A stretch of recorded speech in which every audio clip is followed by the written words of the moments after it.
Chapter 9. Douglas Squirrel. The Douglas squirrel is by far the most interesting and influential of the California Sciuridae, surpassing every other species in force of character, numbers, and extent of range, and the amount of influence he brings to bear upon the health and distribution of the vast forest he inhabits. Go where you will throughout the noble woods of the Sierra Nevada, among the giant pines and spruces of the lower zones, up through the towering silver firs to the storm-bent thickets of the summit peaks. You everywhere find this little squirrel of a master existence.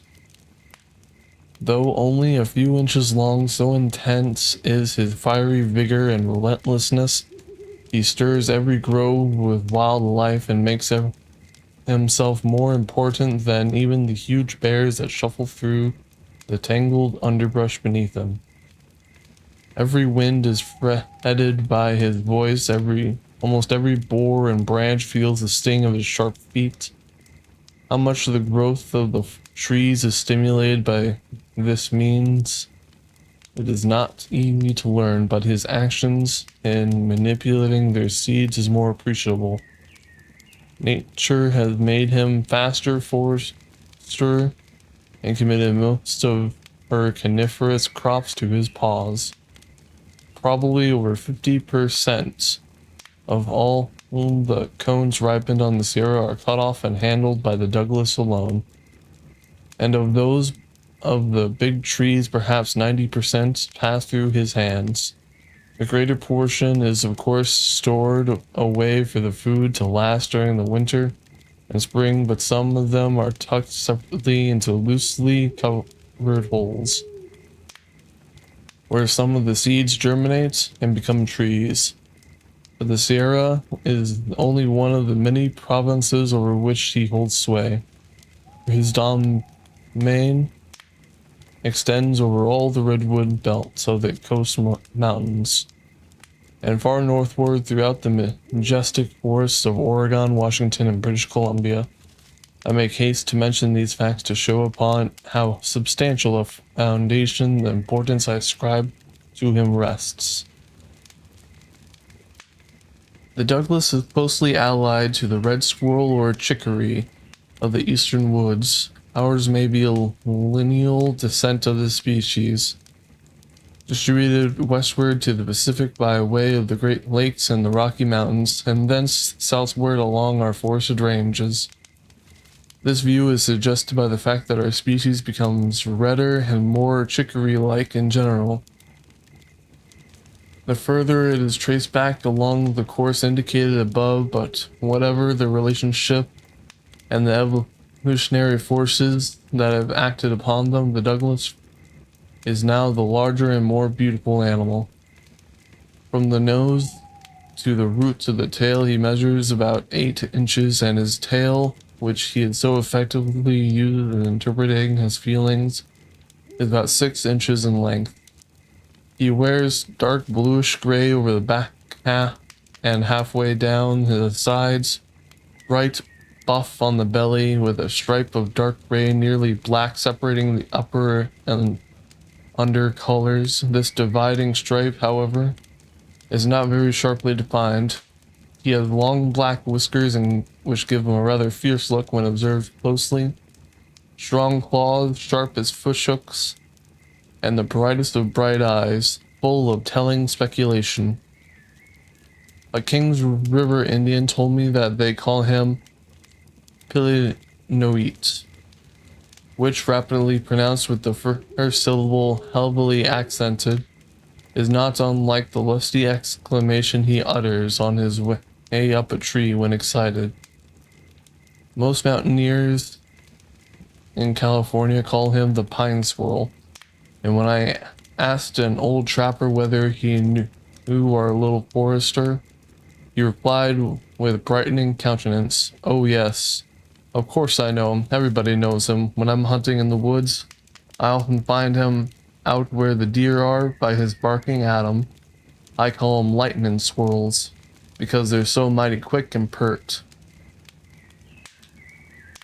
All those true squirrels are more or less bird-like in speech and movements, but the Douglas is preeminently so, possessing as he does every attribute peculiarly squirrelish, enthusiastically concentrated.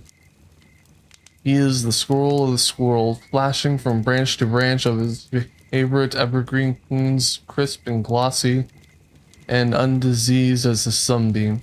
Give him wings and he would outfly any birds in the woods. His big gray cousin is a looser animal, seemingly light enough to float on the wind, yet when leaping from limb to limb or out of one tree top to another, he sometimes halts to gather strength, as if making effort concerning the upshot of which he does not always feel exactly confident. The Douglas, with his denser body, leaps and glides in hidden strength, seemingly as independent of common muscles as a mountain stream.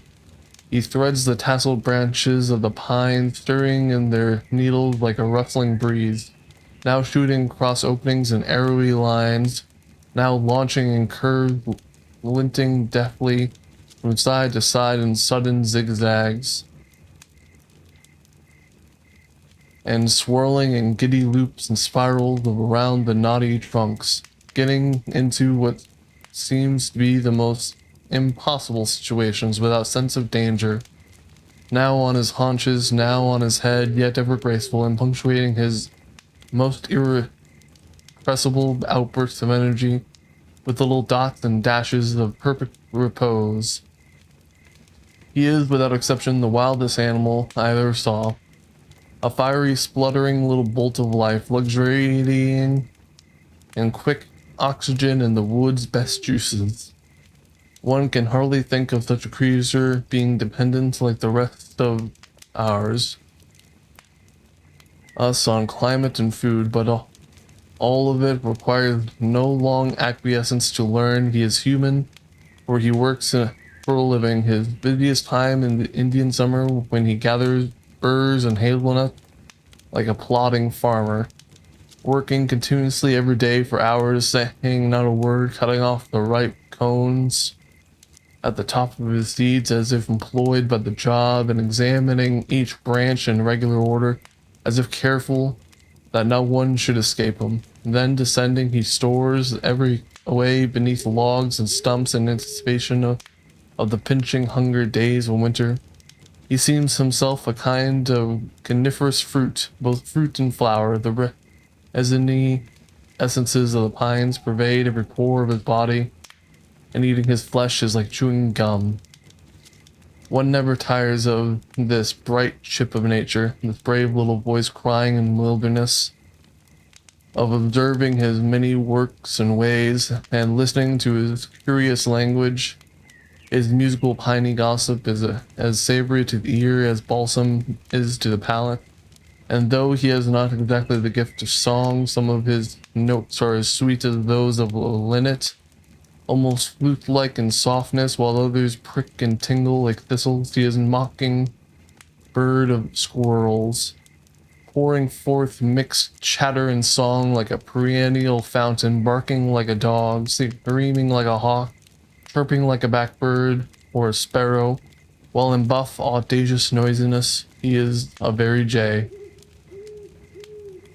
In descending the trunk of a tree with the intention of alighting on the ground, he preserves a cautious silence, mindful perhaps of foxes and wildcats, but while rocking safely at home in the pine tops, there is no end to his capers and noise, and woe to the gray squirrel or chipmunk that ventures to set foot on his favorite tree. No matter how slyly they trace the furrows of the bark, they are speedily discovered and kicked down stairs with comic vehemence, while a torrent of angry notes comes rushing from the whiskered lips that sounds remarkably like swearing. He will even attempt a few times to drive away dogs and men, especially if he has no previous knowledge of them. Seeing a man for the first time, he approaches nearer and nearer, until within a few feet. Then, with an angry outburst, he makes a sudden rush, all teeth and eyes, as if about to eat you up. But finding what the big forked animal doesn't scare, He prudently beats a retreat and sets himself up to reconnoiter on some overhanging branch, scrutinizing every movement you make with ludicrous solemnity. Gathering courage, he ventures down the trunk again, churring and chirping and jerking nervously up and down in curious loops, eyeing you up all the time as if snowing off and demanding your admiration. Finally, growing calmer, you settle down in a comfortable posture on some horizontal branch, commanding a good view, and beats time with his tail to a steady chip chip, or when somewhat less excited, pia, with the first syllable keenly accented and the second drawn out like the scream of a hawk. Repeating the slowly and more emphatically at first, then gradually faster until a rate of about 150 words a minute is reached, until setting all the time on his haunches with paws resting on his breast, which pulses visibly with each word. It is remarkable too that, though articulating distinctly, he keeps his mouth shut most of the time, and peeks through his nose. I've occasionally observed him even eating sequoia seeds and nibbling a troublesome flea, without ceasing in any way confusing his pia pia for a single moment. While ascending trees, all his claws come into play, but in descending, the weight of his body is sustained chiefly by those of his hind feet. Still, in neither case do his movements suggest effort, though if you are near enough you may see the bulging strength of his short bear-like arms and note his sinewy fists clenched in the bark. Whether going up or down, he carries his tail extended a full length in line with his body unless it is required for gestures. But while running along horizontal limbs or fallen trunks, it is frequently folded forward over the back, with the airy tip daintily uncurled, and in cool weather it keeps him warm.